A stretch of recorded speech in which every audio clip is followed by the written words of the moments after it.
Assalamualaikum warahmatullahi wabarakatuh.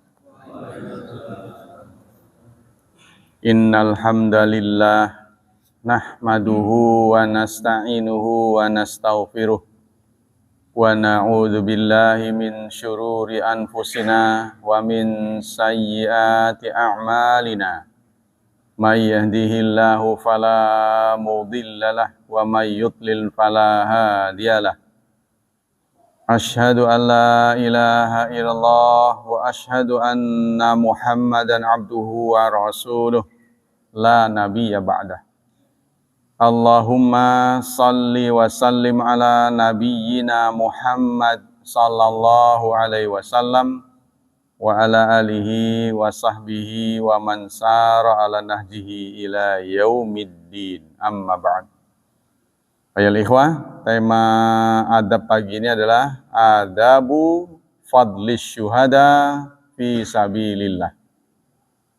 Adab keutamaan syahid di jalan Allah. Allah Subhanahu wa taala berfirman dalam surat 4 ayat 74. A'udzu billahi minasyaitonir rajim. Falyaqatil fi sabilillah. Maka hendaklah berperang di jalan Allah. Alladzina yashrunal hayatad dunya bil akhirah. Yaitu orang-orang yang menukar kehidupan dunia dengan akhirat. Wa may yuqatil fi sabilillah, barang siapa yang berperang di jalan Allah, fayuqtal, maka dia terbunuh, au yaglib, atau menang, fasaufa nu'tihi ajran 'azima, maka kelak kami akan memberinya pahala yang besar. Jadi ayat ini memberi inspirasi kepada kita meningkatkan semangat, semangat perang. Baik itu berhasil atau tidak, tetap mendapat pahala yang besar. Nah, ayat ini tentu saja berlaku pada masanya, bukan di masa-masa keadaan tenang, keadaan damai. Dan ini juga ayat ini menggairahkan prajurit kita, karena mereka tugasnya nggak ringan tidak ringan. Dalam kondisi tenang, mereka nganggur memang, jaga-jaga, berlatih. Tapi dalam kondisi gawat, nggak bisa rakyat sipil tiba-tiba dilatih. Nggak bisa begitu, jadi harus ada spesial. Sebab kedaulatan negara kita ini harus dijaga. Kemarin ada warawiri kapal asing di Natuna, kita berhasil juga mengusirnya. Kalau kita nggak punya kendaraan perang, kapal perang, malulah gitu. Sekalinya latihan tenggelam pisan, nggak ada kabarnya. Kita malu pada negara kita sendiri gitu ya. Negara kita ini sejelek-jeleknya negara kita. Apa yang kurang? Ini harus berdaulat supaya bergengsi. Di zaman periode yang lalu kita sempat disegani di ASEAN, karena kita punya peralatan yang canggih. Nah, ini harus ditingkatkan. Wa qala sallallahu alaihi wasallam, Rasulullah bersabda, lisyahid indallah sittu khisal. Bagi syahid di sisi Allah mendapat 6 hal yang terpuji. Pertama, yughfaru lahu fi awwali daf'atin, akan diampuni pada awal terjadinya peperangan. Detik-detik pertama sudah diampuni dosanya. Ini pahala yang Allah sediakan buat prajurit. Besar resikonya juga besar. Wa yura maq'adahu minal jannah, dan diperlihatkan tempatnya di surga. Jadi tirai gaibnya dibuka. Karena resikonya besar. Wa yujaru min azabil qabri, dan dilindungi dari azab kubur, bebas dari azab kubur. Tuh, ketiga tuh ya. Wa ya'manu minal fazail akbar, dan aman dari huru hara. Begitu terjadi hari kiamat besar, dia tenang. Sudah ada posisi ya, yang membuat mereka tentram. Wa yada'u ala ra'sihi, dan diletakkan di atas kepalanya tajul waqar, ada mahkotanya. Nanti di hari kiamat mereka tampil dengan mahkota. Wah, ini tokoh-tokoh yang ya, terkemuka. Nah, bayangkan. Al-yakut, dalam bentuk yakut. Tahu nggak yakut?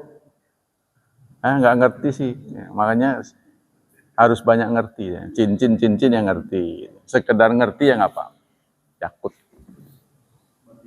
Yakut itu seperti jamrud. Yakut. Itu tingkat anunya setara dengan blue safir.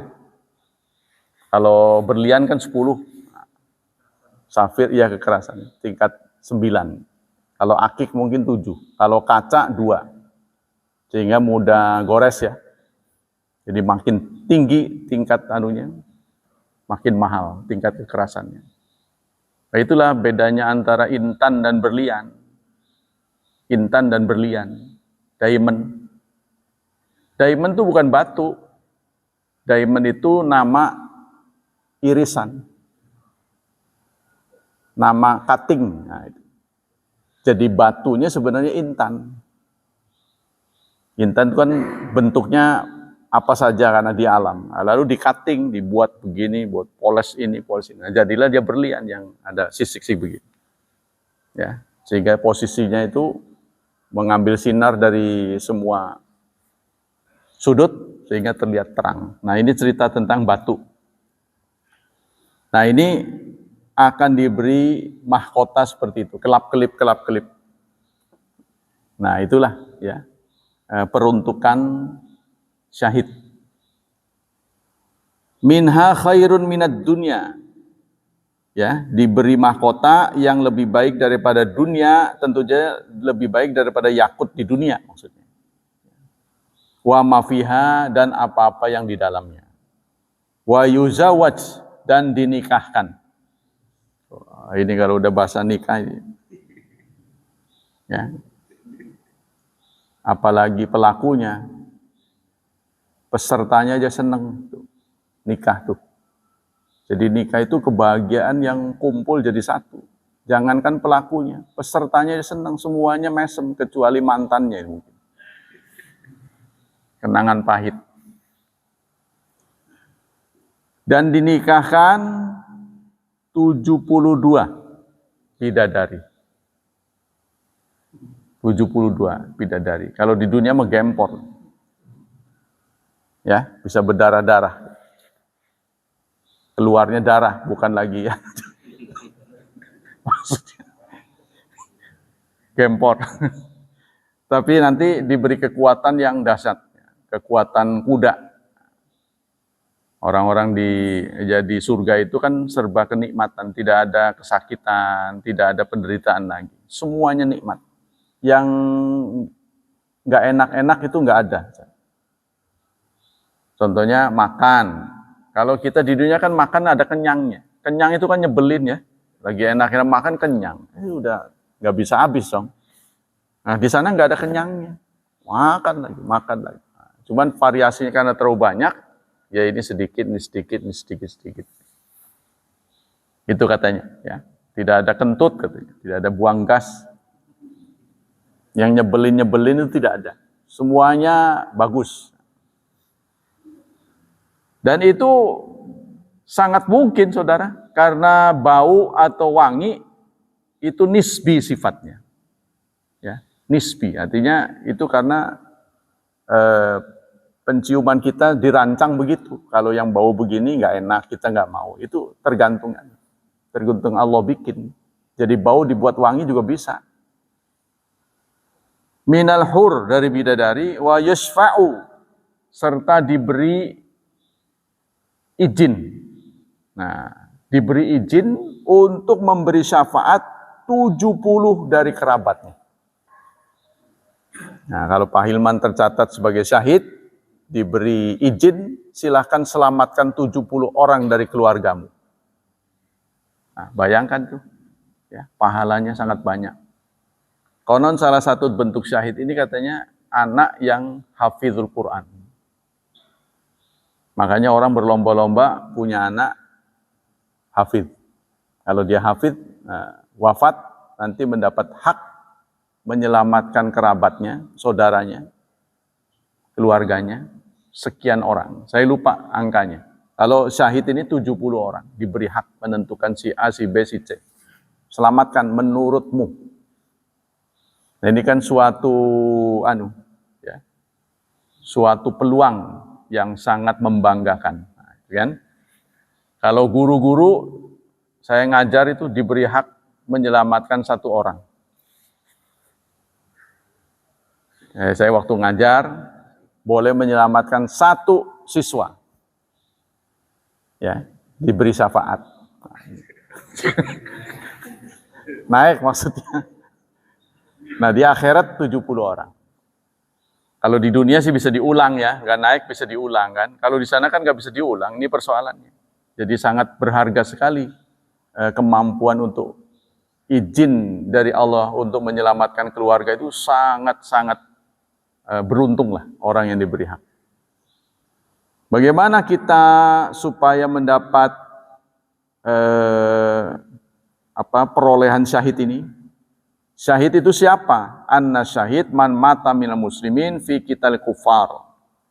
Syahid yang sejati adalah syahid orang yang mati dari kaum muslimin untuk membela agamanya. Itu syahid. Ghaira mudbir, tidak lari. Litakuna kalimatullahi al-ulya duna gharadin min aghrad dunya. Bukan karena untuk kepentingan dunia. Kepentingannya Anda untuk meninggikan kalimatullah. Nah, ini tidak bisa diperoleh setiap saat, seperti zaman sekarang nggak bisa.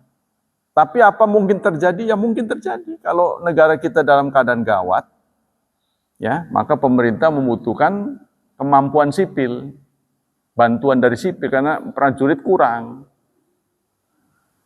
Ya, kalau memang sudah seperti itu, maka kita harus siap. Tentu tidak semua orang harus berangkat. Mungkin orang tipe kita ya nggak berangkat lah. Wong berangkat ke masjid lemes, gimana mau berangkat? Pegang apa aja gemeter, ngegoes berapa kilo.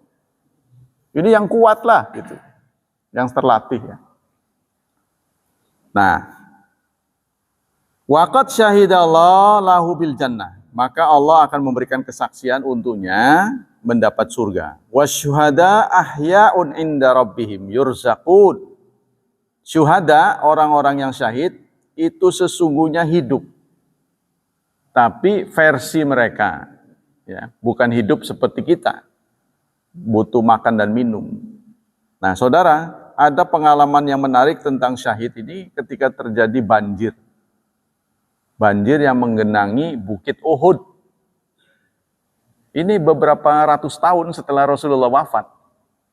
Ya, Arab Saudi itu banjir, jadi di area di mana banyak syuhada Uhud itu tergenang. Karena mereka itu cara nguburnya begitu, jadi batu-batu yang menjadi ciri nisan itu tergeser karena pasir kan. Dan menganga. Lobang itu menganga. Anehnya begitu ditemukan, mayatnya berdarah. Jadi pemerintah sana sangat terharu, ya diuruk lagi, lalu lebih dihormati lebih dari biasanya. Maka jadi kenang Taman Uhud. Nah, ditulis Taman Uhud. Sekarang di kerangkeng. Jadi terbukti ya apa yang disabdakan oleh Rasulullah, orang yang syahid itu nanti darahnya akan menjadi tanda. Makanya orang yang syahid itu tidak dikafani, tidak disolati, tidak dikafani, tidak dimandikan. Maksudnya tidak dibersihin darahnya gitu seperti kita lah yang dalam keadaan normal. Enggak dia. itu justru menjadi saksi. Farihina bima atahum. Mereka bangga dengan apa yang Allah berikan untuk mereka. Min fadlihi, dari karunia-Nya. Wa yastabshirun. Di samping mereka bangga, mereka juga bercerita. Ya. Billadzina lam yalhaqu bihim. Kepada orang-orang yang di belakang. Allah khaufun alaihim walahum yahzanun. Agar mereka tidak khawatir dan tidak bersedih. Yastabshiruna bi ni'matillahi wa fadlin. Mereka menceritakan kebahagiaan yang mereka peroleh. Mungkin dalam bentuk apa saya nggak tahu. Ya, jadi bagi keluarganya yang tercatat sebagai syahid, dia akan memberitahu keluarganya. Kami ini hidupnya udah seneng. Ya, gembira. Nah, nanti akan diceritakan siapa-siapa yang tergolong syahid. Tidak selalu mati dalam perang. Yang mati dalam perang, iya. Tapi bukan terbatas pada mereka saja, orang syahid. Jadi syahid ini ada dua macam. Syahid dunia dan syahid akhirat. Syahid dunia akhirat. Syahid dunia akhirat, ada syahid akhirat. Ya. Maknawi. Syahid dunia dan akhirat, yaitu orang yang mati dalam keadaan perang. Di samping tubuhnya juga tercabik penuh dengan luka, ya, dia juga dicatat di akhirat sebagai syahid. Tapi ada orang yang hidup di dunia syahid juga. Nah, itu namanya syahid akhirat, karena dia sholatnya diperlakukan seperti orang biasa. Nah, nanti akan disebut. Wala ahad minan nas yuhibbu ruju' ila dunya ba'da dukhul jannah illa syahid. Tidak ada seorang pun dari manusia setelah masuk surga, dia kepengen keluar lagi. Tidak ada seorang pun yang setelah masuk surga kepengen keluar lagi. Kecuali orang mati syahid. Kok aneh? Iya, dia kepengen syahid lagi gitu loh maksudnya. Karena dia sudah mengalami nikmat yang sudah diperoleh. Jatahnya banyak. Ya, mungkin dia kalau syahid lagi, bidadarinya 70, tambah 70 lagi. Mahkotanya, yakutnya makin mencorong lagi. Tuh, ya. Jadi tidak ada seorang pun yang setelah masuk surga kepengen balik lagi ke dunia kecuali syahid. Lima yara min ajri syahada. Karena dia sudah mengalami mendapatkan pahala syahid. Ya tamanna ayyarji'a. Maka dia ingin kembali lagi fayuqtal asyra marrat. Sehingga dia dibunuh 10 kali. Ya, dia dibunuh 10 kali, dia mendapat hak untuk menyelamatkan keluarganya lebih banyak lagi. Sekali syahid 70, bayangkan kalau 10 kali, 700 keluarganya bisa dia selamatkan. Karena masalahnya, kalau bahasa Jawanya maras, sangat risih gitu, kalau sampai orang masuk neraka itu. Ya, dia udah tahu ya bagaimana penderitaan orang masuk neraka. Jadi semakin banyak Allah memberikan kemampuan untuk menyelamatkan orang, dia semakin bergairah. Kalau saya syahid terus-terusan, wah, berapa banyak keluarga saya yang bisa saya selamatkan.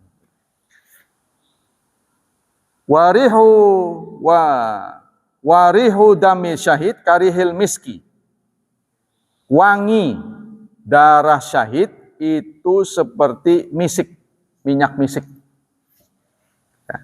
Alaunu laumudam, sementara darahnya tetap warnanya tetap warna darah. Warihu rihul miski, tapi wanginya berbeda. Kalau kita kan amis ya. Amis, saya pernah melintasi kuburan, kayaknya tanam anunya kurang dalam atau gimana, bukan di sini. Tiap melintas amisnya bukan main. Tercium sekali. Apa karena kurang dalam atau gimana?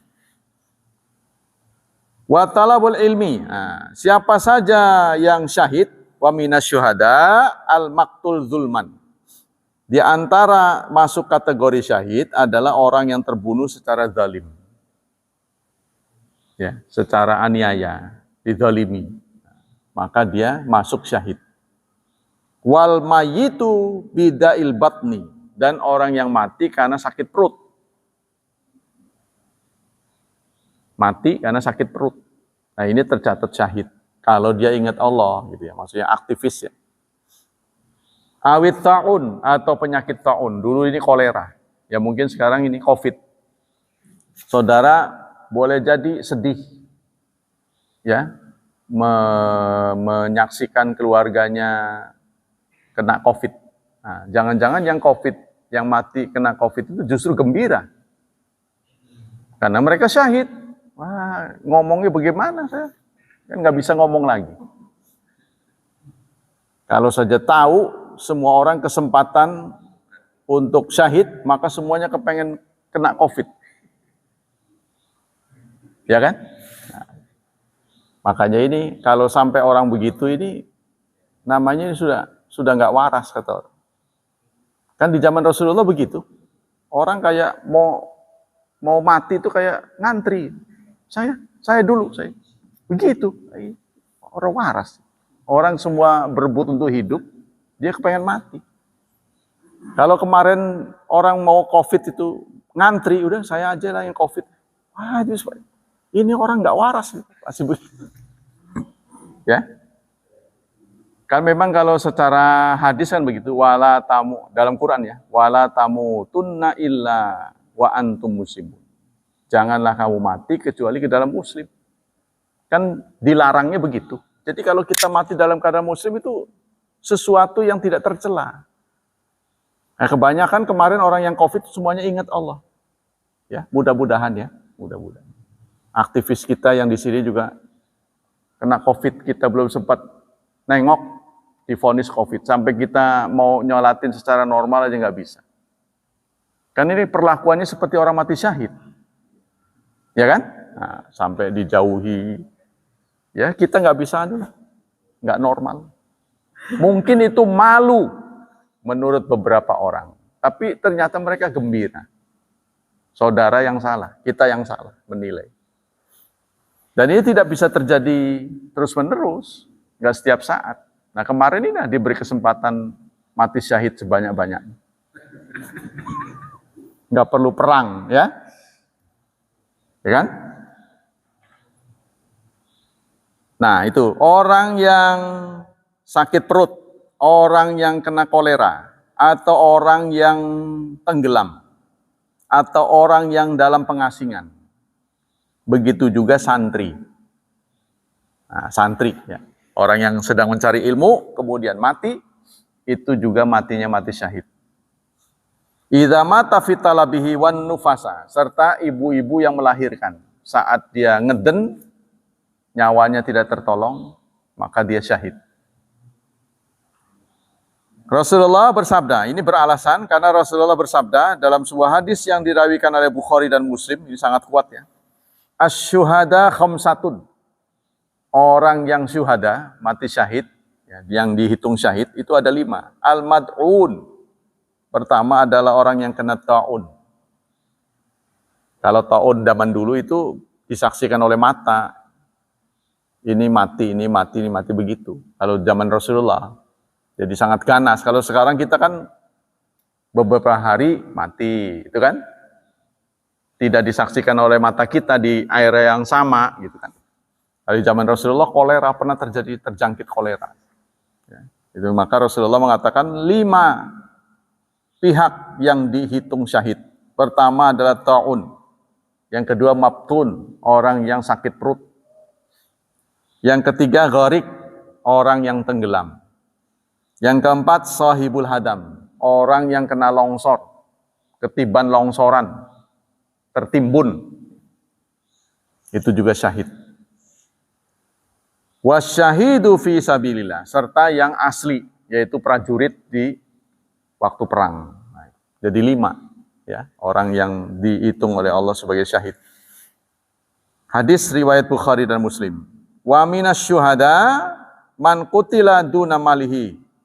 Termasuk orang yang mati syahid adalah orang yang terbunuh karena menjaga hartanya. Dia mau dibegal, mau dicuri, mau dirampok, ya, dia berjuang menyelamatkan hartanya. Nah, karena menyelamatkan hartanya itu dia terbunuh, maka dia syahid. Bahkan ada penuturan dalam hadis, kalau orang berjunub, ya, dia bawa harta, kemudian hartanya diincar orang. Nah, untuk melindungi hartanya itu dia masuk masjid. Karena orang junub tidak boleh masuk masjid. Ya. Maka dalam kondisi seperti itu boleh. Ahli fikih menyatakan boleh. Kenapa? Karena menyelamatkan harta itu bagian yang dibolehkan dalam agama. Penting gitu, urusan penting, darurat. Jadi walaupun dalam keadaan junub, dalam keadaan normal tidak boleh masuk masjid, tapi untuk menyelamatkan hartanya dia terpaksa masuk masjid supaya kehilangan jejak si yang nyari dia. Itu boleh hukumnya. Ya, karena darurat. Dalam sebuah hadis Rasulullah menyatakan, "Man qutila duna malihi fahuwa syahid." Barang siapa yang terbunuh ya dalam kondisi membela hartanya, menjaga hartanya, maka dia syahid. Ya. Jadi peluang-peluang syahid banyak. Wa minas syuhada man mata bita'un. Termasuk syuhada adalah orang yang kena ta'un. Nah, mungkin ya itu, kena COVID kemarin ya, karena termasuk pandemi. Penyakit yang sekupnya internasional. Nah, sekarang menjadi epidemi. Menjadi lokal. Nah, lama-lama ya lenyap. Tapi yang menjadi pertanyaan itu, sampai sekarang belum terkuak penyebabnya apa gitu. Belum terbongkar penyebabnya apa. Memang dari mana sudah diketahui, tapi apa penyebabnya? Sampai sekarang. Nah, ini apakah belum ada yang menyelidiki atau gimana? Ya, harusnya menjadi pelajaran buat kita ke depan. Apa karena kebocoran, ya, cairan kimia, apa bagaimana?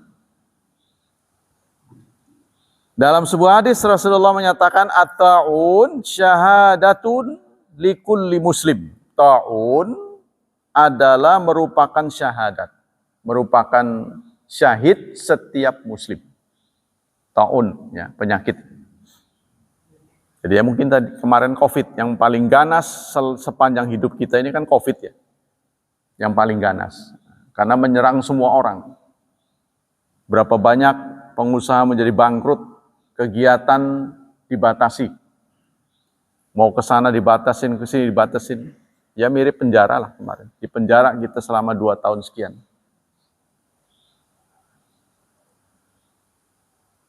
Wa min fadaili syuhada ma warada an Rasulillah annahu qala. Keutamaan syuhada itu disampaikan oleh Rasulullah sebagai berikut. Laisa syai'un ahabbu ilallah min kitratain wa atharain. Tidak ada sesuatu yang lebih Allah sukai melainkan atau melebihi 2 cipratan, 2 tetesan. Cipratan apa itu? 2 cipratan dan 2 bekas. Dan 2 bekas.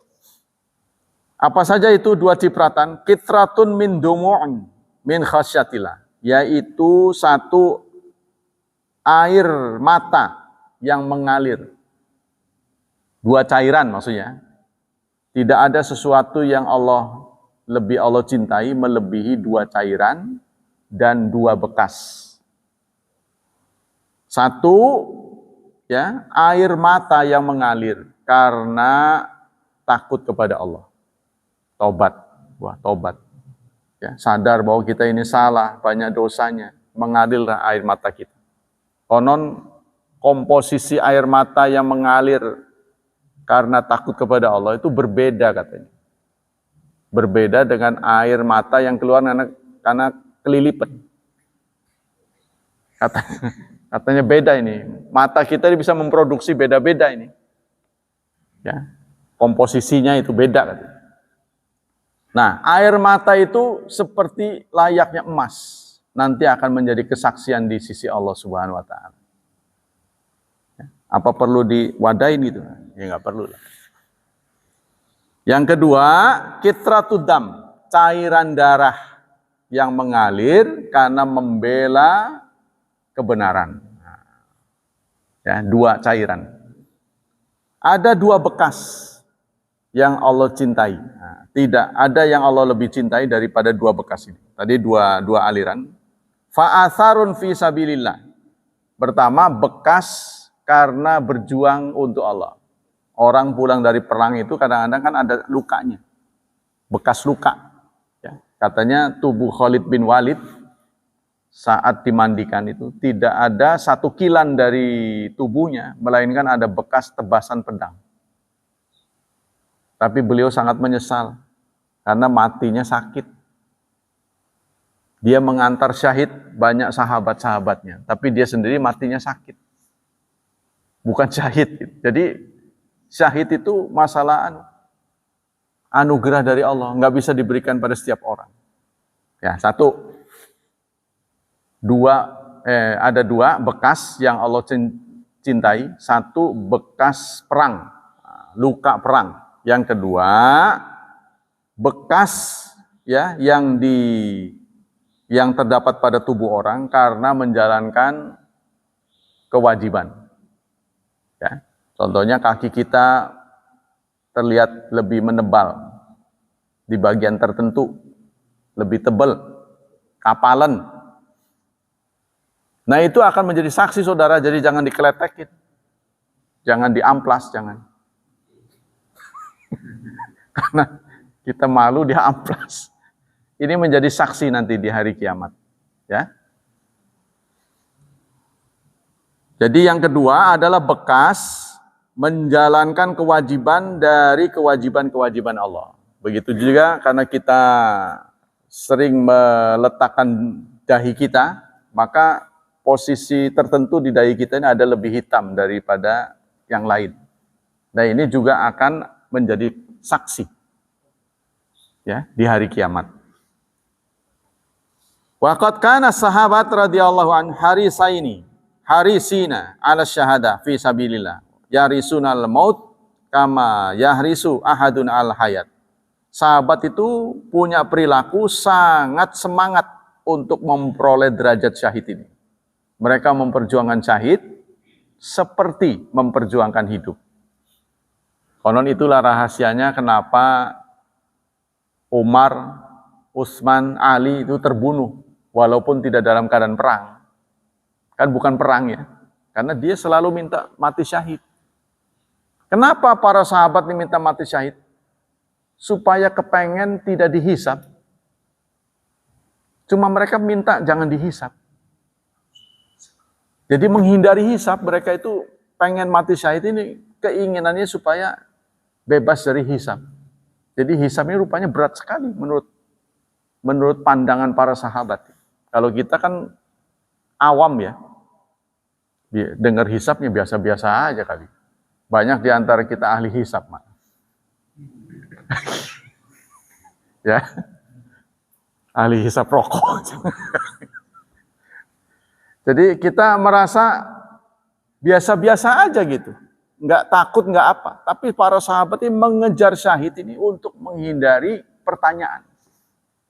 Kayaknya pertanyaan-pertanyaan ini yang membuat mereka ini lelah ya. Kumpul banyak orang, bergiliran, lalu ditanya. Makanya ada orang tuh, saya baru sadar, ada orang di antara teman-teman saya itu menolak vaksin. Kata dia, karena menurut kesaksian dia, tetangganya itu banyak yang lumpuh setelah vaksin. Katanya begitu. Saya pikir-pikir, vaksin ini bukan hal yang baru, sudah banyak menyelamatkan orang, vaksin cacar, vaksin polio, ya. Kenapa kita menuduh COVID?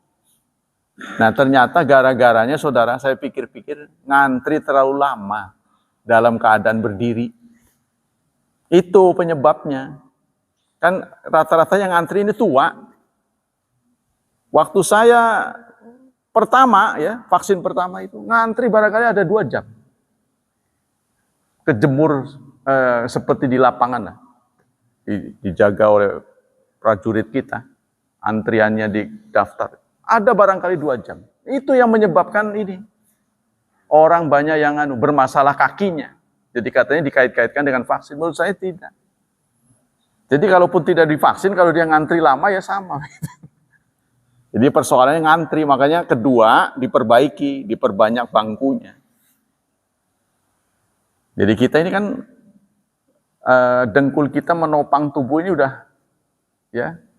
udah rawan ya, udah nggak kuat. Makanya kita diminta untuk mengurangi beban, mengurangi bobot tubuh. Nah, kalau sudah usianya sudah nangkin nambah itu harus enteng. Kesian dengkulnya nih. Berapa berat tubuh kita dipanggul kemana-mana itu, kesian nih tubuh, dengkulnya nggak kuat. Kita kembali ke sini. Fa'an Syadat ibnil Hadi anna rajula min Arab ja'ilan Nabi wattaba'a tsumma qala uhajir ma'aka. Ada orang Arab diceritakan oleh Syadat bin Al-Hadi ya, datang pada Rasulullah ingin hijrah bersamanya. Nah, kemudian fa'ausa bihin Nabi ba'da ashabahu. Kemudian Nabi pun memberikan wejangan-wejangan. Fala makanat ghazwatu ghanam, fala makanat ghazwa, ketika terjadi perang, dia ikut orang yang hijrah ini. Ghaniman nabiyyu sabiyan.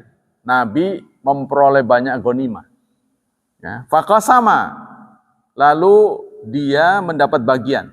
Fa'ata ashabahu, lalu sahabatnya memberi padanya. Ma kusimalahu wa kana yar'a zaharahum. Dia memperhatikan kegiatan-kegiatan teman-temannya. Falamma jaa dafa'uhu ilai. Saat ghanimah itu waktunya dibagi, dia pun diberi. Nah, setelah sampai di tangannya dia bilang, "Apa ini?" Sahabatnya menjawab, "Aqsama qismatalakan nabi." Nabi memberi bagian ghanimah pada Anda. Fa'akhadahu wa ja'ilan Nabi. Diterimalah ghanimah itu, tapi dikembalikan kepada Rasulullah. Dia datang pada Rasulullah. Mahadha, apa ini ya Rasulullah? Engkau memberi sesuatu kepada saya.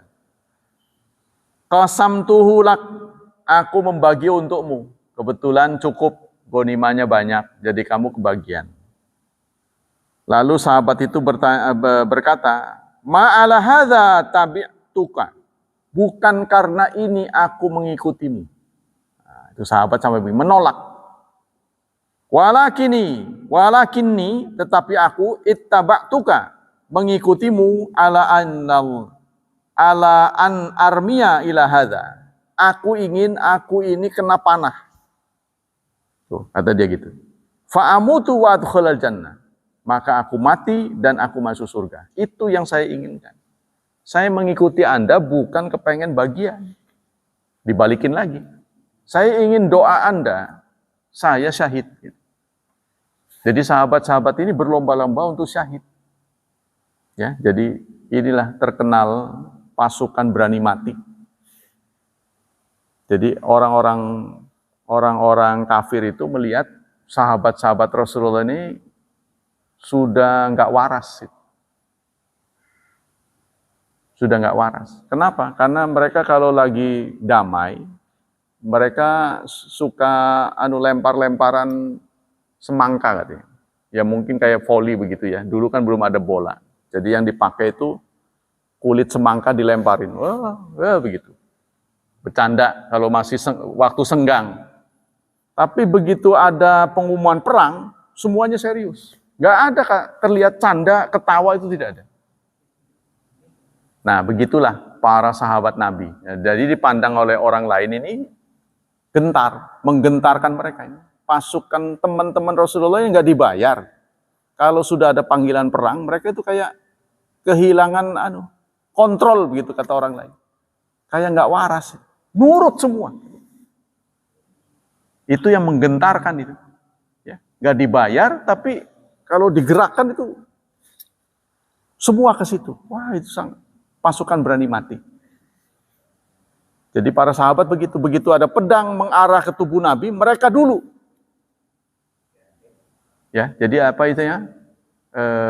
Tergila-gila untuk mendapatkan syahid. Nah, inilah semangat seperti ini yang dulu tumbuh dari sahabat Rasulullah SAW. Sehingga Islam sampai kepada kita. Seperti itu. Kalau kita kan Pediren-diren ya. In tasdaqa yasaddikuka. Kalau kamu benar, insya Allah Allah akan meluluskan permintaanmu. Nah, begitu kata Rasulullah. Falabisu qalilan, mereka tidak lama, sumanahadu min kitali adu fa'atabihi ilan nabi. Saat tiba perang, tidak lama, ya, kemudian dia datang kepada Nabi, yuhmal, minta senjata. Jadi dibekali, dibekali panah. Asabahu sahmun, nah, dia pun kena panah. Haitsu asyara, faqala Nabi ahwa. Nah, bukankah ini kemauanmu? Gitu kan? Qalu, semua orang menjawab na'am. Ini kan sudah kemauan dia. Dia kemarin minta begitu. Pas dia tunjuk, saya ingin pedang itu mengarah ke leher saya dan saya mati. Pas benar yang dia tunjuk itu si panah itu menuju ke situ. Sadaqallah fasadaqah. Nah, maka orang-orang mengatakan benar Allah, maka Allah pun membenarkannya. Dia membenarkan Allah, maka Allah membenarkan dia. Karena dia percaya pada Allah, Allah juga memberi kepercayaan pada dia. Summa kafanahu fi jubbati. Kemudian Rasulullah pun mengkafani dengan jubahnya. Ya, semua berebut ya, kepengen mengenakan sesuatu yang melekat di tubuh Rasulullah, para sahabat ini. Supaya apa? Malaikat tidak akan menyentuhnya. Jadi jubah Rasulullah itu kan tidak banyak stoknya. Itu menjadi rebutan para sahabat. Ada yang dapat potongan sebelah sini, sebelah sana, gitu. Dipotong-potong. Yang ingin banyak, jumlahnya cuma terbatas. Nah, sehingga ada yang dapat lengannya, dapat bagian. Ditempel nanti di jubah mereka. Tuh, sampai segitunya tuh sahabat. Ya. Fakana fima zahara min salatihi, bahkan Rasulullah mensalatinya, dia mengatakan Allahumma hadza abduka. Ya Allah, ini adalah hambamu. Ini dalam rangka mendoakan orang yang sahabat yang syahid tadi. Ini adalah hambamu. Kharaja muhajiran. Dia keluar dari Mekah dalam keadaan hijrah. Fi sabilika, di jalanmu. Faqutila syahidan. Dia mati syahid. Ana syahidun ala dzalik. Aku menyaksikannya. Sampai Nabi mengatakan begitu. Hadis riwayat Nasa'i. Fallahumma nas'aluka syahadah. Ya Allah, kami memohon kepadamu agar mendapat nilai syahid. Wa husnal khatimah, dan husnal khatimah. Innaka sami'un, sesungguhnya kau maha mendengar. Mujibun, maha penerima ad-da'awat, doa-doa. Wallahu a'lam bishawab. Kita lanjutkan dengan hadis. Bismillahirrahmanirrahim. Hadis ke-14. Dari Abdullah bin Umar. Abdullah anaknya Umar, putra Umar bin Khattab. Annan nabiyya qal, bahwa Nabi Muhammad sallallahu alaihi wasallam bersabda, arba'un, 4 hal. Mangkunna fihi, barang siapa yang terkumpul 4 hal ini, kana munafiqan khalisan, dia betul-betul munafik. Jadi barang siapa yang terkumpul di dalamnya pada orang itu 4 hal ini, maka dia betul-betul munafik. Wa man kanat fi khislatun minhunna kanat fi khaslatun minan nifaq. Kalau cuma sebagian saja, berarti nifaknya juga, munafiknya sebagian. Apa saja itu? Hatta yada'aha, sampai dia meninggalkannya. Idza tumina khana. Pertama, kalau diberi amanat, dia khianat. Kalau diberi kepercayaan, ya, dia mencederai kepercayaannya itu. Nah, ini yang berat buat kita ya. Diberi amanat, tidak menjalankan amanat. Nah, khianat. Wa idza haddatsa kadzaba. Kalau bicara, bohong. Ya, yang 2 itu. Wa idza ahada ghadara. Kalau janji menyalahi, nggak pernah menepati.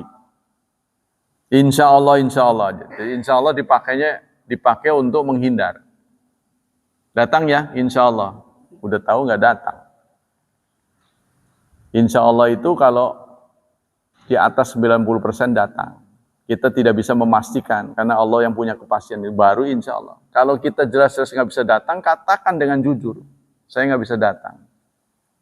Tapi saya akan usahakan sebisa saya. Kalau saya nggak datang, jangan dikelangi. Lebih baik kita jujur ngomong begitu. Ya, sebab sekarang kalau undangan yang sudah modern, wah ini merugikan. Kalau ditanya, datang nggak? Datang saya. Jadi kan dicatat tuh. Nah ini ukurannya piring. Ukurannya piring Pak, meja itu. Berapa piring yang Anda mau sediakan? Kadang-kadang satu piring 250.000. Saya sempat tersinggung ketika kakak saya hajatan. Lu datang nggak? Datang.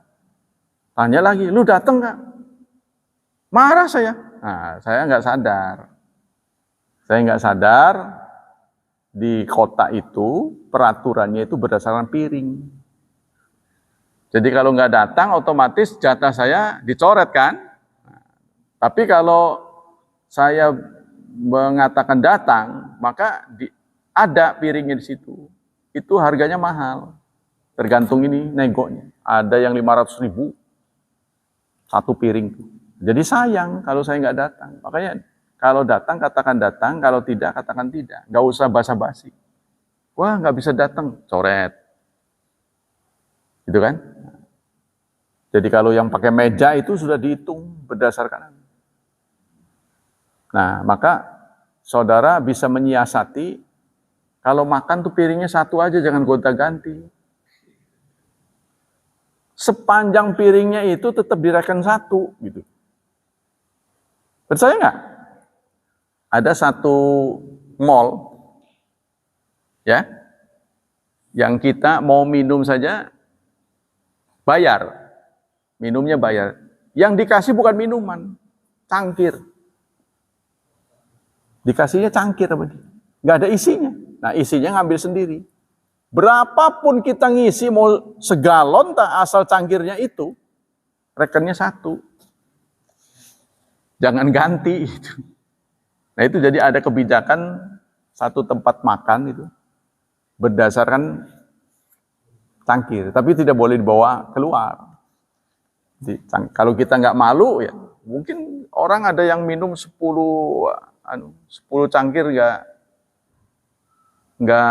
belum hilang hausnya. Ya nggak apa-apa, tetap direken satu, nambah lagi. Nah, jadi kita harus ngerti.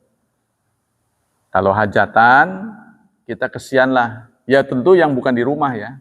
Kalau yang di rumah mah udah dikontrol, kemudian yang di tempat-tempat yang bergaya hidup mewah ya. Nah, kita harus kesian juga teman kita gitu. Makan ngambil banyak nggak habis, taruh.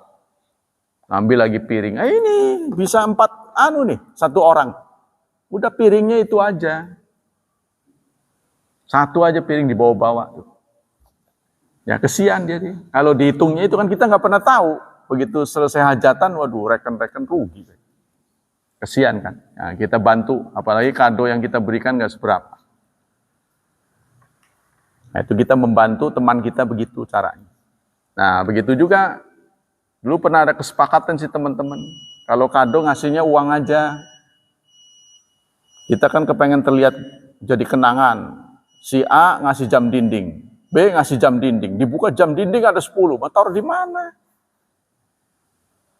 Kalau uang kan bisa kemana-kemana tergantung yang punya, ya. Terutama yang penting adalah isi rumah tangga, ya kan? Jangan diperbesar hajatannya menurut saya. Isi rumah tangga ini, nanti setelah mereka akad nikah, kan mereka berumah tangga ini isinya apa? Kan perlu mesin cuci, kulkas. Hajatannya mewah, rumahnya nggak ada apa-apa, kan kesian itu. Jadi kita prioritaskan ke sana. Apalagi anak kita perempuan. Yang paling berat kan nyuci ya. Maka itu mesin cuci ada. Belum ada mesin setrika. Maksudnya didiemin bisa nyetrika sendiri gitu. Kalau ada jadi rebutan. Sekarang sudah ada mesin cuci piring, kalau perlu diadakan. Karena itu membuat lelah pasangan hidup kita. Kalau terlalu kita eksploitasi, nanti cepat sakit. Kalau cepat sakit berobatnya, kita biayanya. Kan hitung-hitungannya sama ke kita juga. Kalau dia sakit kan kita yang biayain. Anak, meskipun anak orang, anak mertua. Nah, jadi kita bantu, kita ringankan, ya, untuk menjaga kesehatan lah. Kita lanjutkan. Apa kandungan dari hadis ini? Ya, satu itu ya. Yang keempat, wa idza khasama fajara. Kalau dia khasama, bertengkar, pengen menang sendiri, kelihatan ngototnya. Nah, jadi ya egois sih kan. Ada 4 singkatnya. Kalau orang terkumpul padanya 4 sikap ini, dia betul-betul munafik. Nah, berdasarkan di sini. 1, ya, diberi amanat, khianat. 1, khianat. Yang kedua, berdusta apabila bicara. Yang ketiga, menyalahi janji. Ya. Tidak menepati janji. Apa tidak menepati janji itu? Ya, kalau janji nggak pernah ditepati. Ingkar. Wa idza khasama fajara. Kalau dia bertengkar, ya, fajara, maka dia apa ya? Fajaro itu mananya nubles. Nyakitin ngomongnya gitu. Gitu ya. Baru ngomong sepotong dia udah ngomongnya kan, kayak menghunus pedang. Nah, itu 4 hal ini, sikap ini sikap orang munafik. Hadis ini muttafaqun alaih. Apa kesimpulan hadis ini? Fi hadzal hadis tahdzirun syadidun min hadis sifatil arba'. Hadis ini memberi inspirasi kepada kita agar kita hidup ini menghindari 4 sifat yang tercela ini. Ya. Yaitu apa? Tidak amanat, ya, berdusta, menyalahi janji, serta mau menang sendiri kalau berdiskusi, ya, kalau berdebat. Pertama, hurmatu khiyanatil amanat.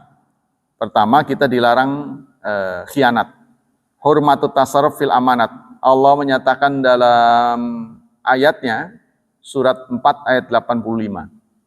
Innallaha ya'murukum an tu'addul amanati ila ahliha. Sesungguhnya Allah menyuruh kalian agar menyampaikan amanat pada ahlinya. Ya. Kemudian dalam sebuah hadis Rasulullah menyatakan addil amanata ila mani tamanaka. Sampaikan amanat kepada orang yang memberi kepadamu. Jangan khianat. Wala takhun man khanaka, dan jangan berkhianat kepada orang yang mengkhianatimu. Jadi orang yang berkhianat pada kita, kita jangan balas dengan khianat. Nah, kita kan cenderung membalas, ya. Kita tidak boleh. Inilah susahnya jadi orang benar, ya. Berat. Yang kedua, at-tahdzir minal kizbi. Kita diingatkan supaya tidak bohong. Tapi di zaman sekarang ini kadang-kadang bohong malah orang percaya. Ketika kita jujur malah nggak percaya. Fala yajuzul insan ayakdziba wal kadzib min akbai dzunub allati yartaqibuha banu Adam. Bohong adalah dosa besar yang sering dilakukan oleh anak Adam. Dari Abdullah bin Mas'ud qala, Rasulullah menyatakan innas sidqa yahdi ilal bir. Jujur itu akan menunjukkan kebenaran. Wa inal birra yahdi ilal jannah. Kebenaran akan mengarahkan kita ke surga. Ya.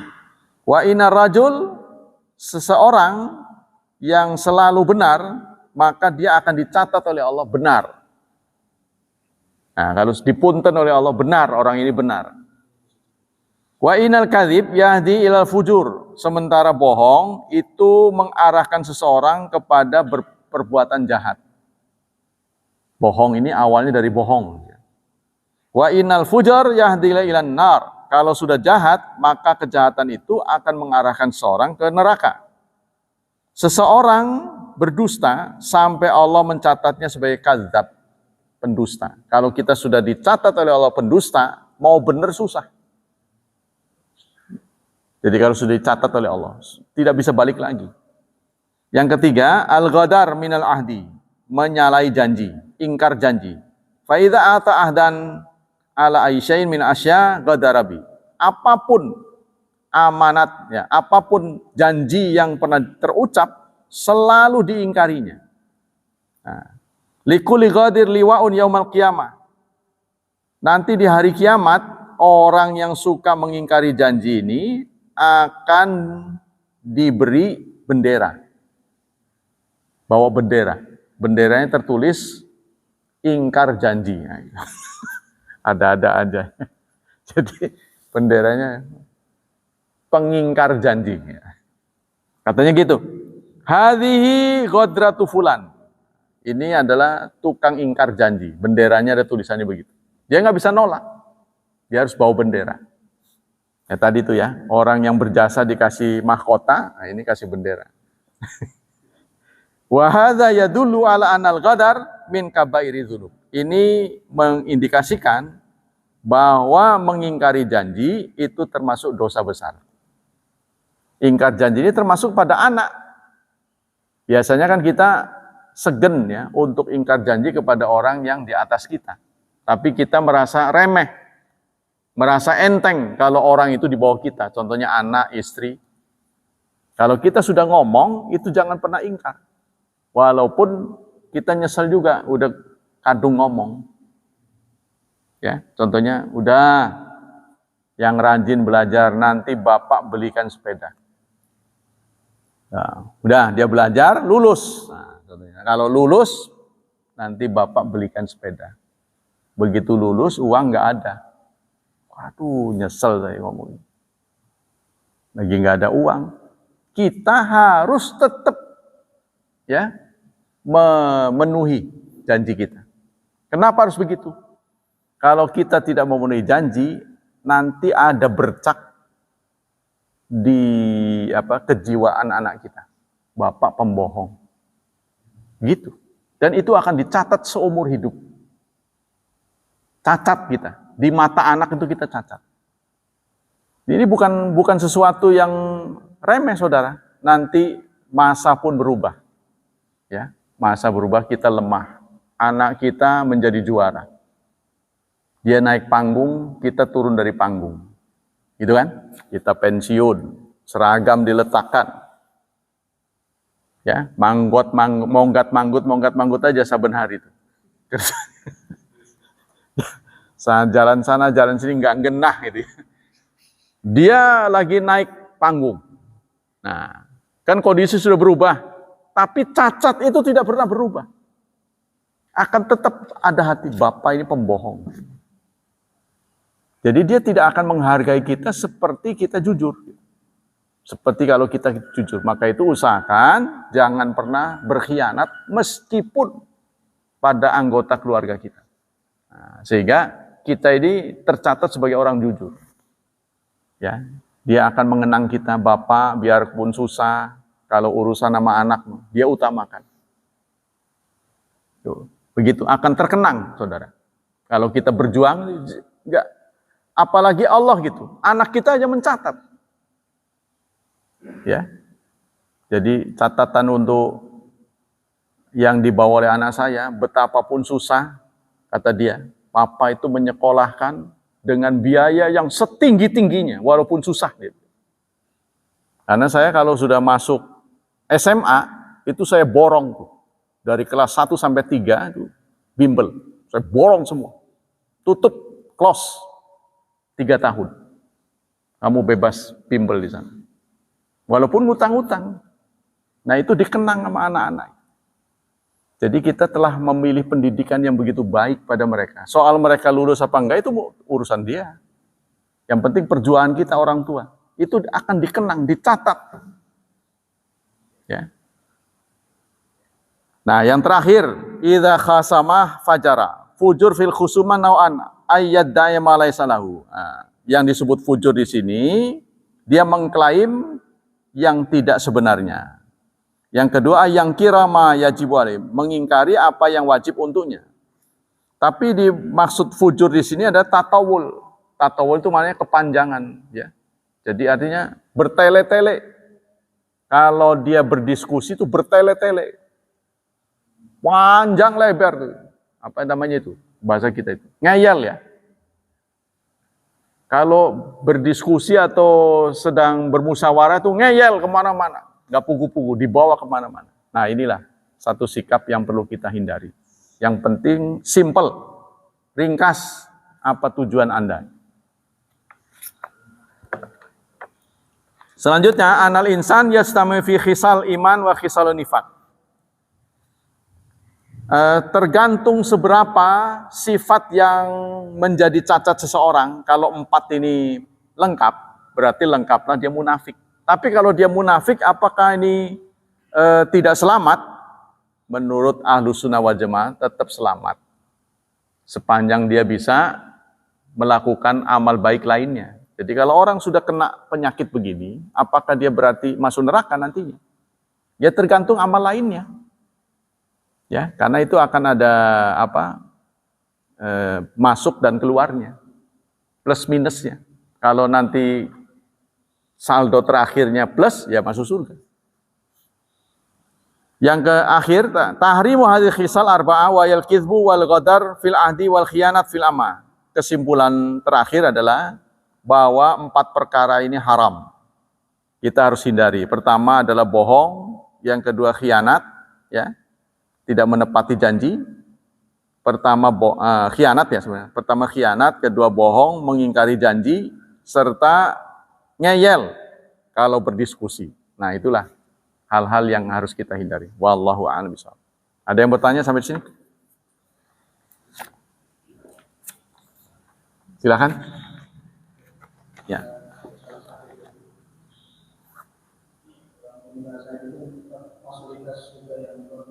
Ya.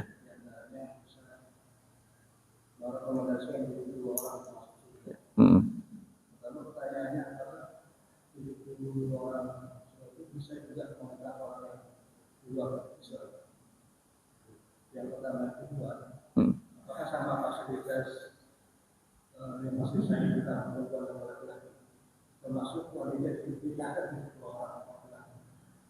Ya. Apakah 70 orang yang direkomendasikan itu termasuk orang kafir? Wallahu a'lam. Tentu itu seizin Allah ya. Seizin Allah. Tapi ahli surga itu rata-rata bukan orang kafir. Orang kafir itu tercatat tidak mungkin masuk surga. Menurut ajaran Islam ya. Jadi yang bukan muslim jangan tersinggung. Ini menurut ajaran Islam. Sepanjang tidak muslim, kemungkinan masuk surga itu 0. Dalam Al-Quran disebut begini. Innal kafirin a'maluhum, orang kafir amalnya karomadin, seperti bara, ishtadat bihirrih, yang terkena angin kuat.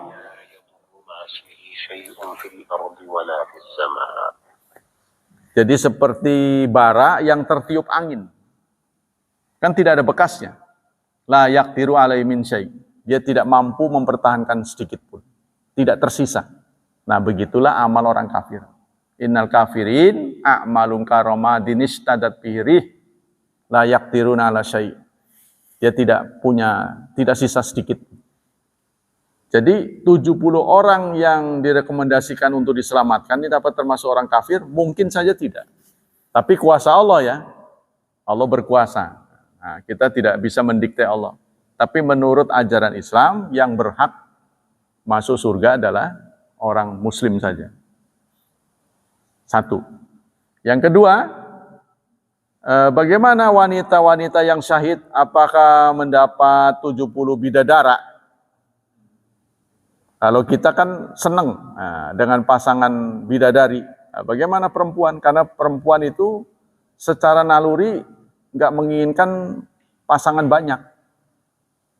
Sehingga ada satu ungkapan, kalau laki-laki makmur, yang dicari perempuan pertama itu, agenda pertama. Ya. Kalau perempuan makmur, yang dicari adalah mall, belanja, yang diutamakan belanja. Tapi kalau perempuan wanita yang rating pertama. Nah, jadi bagi perempuan ini banyak laki-laki dia nggak suka secara naluri. Nah, itu kuasa Allah lah. Apakah nanti diberi pasangan yang begitu banyak atau menjadi pelayan-pelayan, wallahu a'lam. Ya, karena memang ini kan ditujukan buat kita di dunia. Jadi Allah ingin menyampaikan kegembiraan buat kita. Yang menjadi senang buat kita itu apa? Sehingga kita ini semangat. Pasangannya banyak, hidupnya mewah, nggak perlu kerja, ya gitu kan? Gitu maksudnya. Nah, apa untuk perempuan ini senang nggak dia nanti? Ya Allah bisa saja dibuat senang. Kan naluri itu kan bisa bisa di style oleh Allah. Kalau di dunia mungkin begitu, secara naluri dia nggak mau. Nanti di akhirat beda lagi. Itu Pak. Ya kita kalau terlalu banyak pasangan apa nggak pusing ya? Ya di dunia mah pusing karena urusannya belanja kan. Kalau di sana kan nggak perlu nggak perlu dikasih uang belanja. Itu Pak. Jadi wallahu alam. Jadi ada yang mengatakan hurul ain itu adalah pasangan hidup. Yang jelas orang yang masih punya pasangan adalah mempunyai kebahagiaan tersendiri. Ada orang mengatakan memang saat kita sudah tua kita tidak memperhatikan hubungan biologis. Memang. Tapi kalau kita kehilangan pasangan ini separuh nyawa kita hilang seakan-akan. Kita nggak tahu, nggak ngena mau bagaimana, saudara. Dan masyarakat kita ini jahat. Jahatnya kenapa? Anak kita tidak mengizinkan kita punya pasangan lagi. Ya, kalau kita sudah tua, pasangan kita nggak ada, meninggal. Anak meninggalkan kita, hidup di rumah sendirian. Dia nggak membolehkan pasangan baru. Mau ada pembantu nanti fitnah. Itu kan? Nah, serba salah itu laki-laki. Kalau perempuan mah bisa bergabung dengan keluarganya, bisa cengenges bisa. Laki-laki nggak bisa. Jadi cenderung pendiam. Kalau kita sudah tua itu cenderung pendiam. Apalagi teman-temannya sudah menyusul sana kanan kiri udah pada nggak ada, waduh bingung. Dolan kemana ini? Ya. Maka berbahagialah saudara yang punya banyak teman, banyak kerabat, bisa ngegoes, bisa cengenges, cengengesan. Nah, itu bahagia saudara. Bisa nyanyi-nyanyi kecil, itu satu ungkapan kebahagiaan dari jiwa kita. Ya. Nyanyi-nyanyi kecil itu membahagiakan. Senandung-senandung ringan. Gitu. Wallahu a'lam bishawab. Ada lagi pertanyaan? Cukup ya? Semoga Allah Subhanahu wa Ta'ala mengganjar taklim kita ini dengan sebanyak-banyaknya dan berlipat ganda. Semoga Allah tetap melindungi dan menyelamatkan kita dari wabah dan fitnah. Semoga Allah membuka secerah-cerahnya masa depan putra-putri kita, masa depan generasi selanjutnya, membentuk mereka menjadi generasi yang salihin dan salihat. Subhanakallah wa bihamdik, asyhadu an la ilaha illa anta astaghfiruka wa atubu ilaik. Wassalamualaikum warahmatullahi wabarakatuh.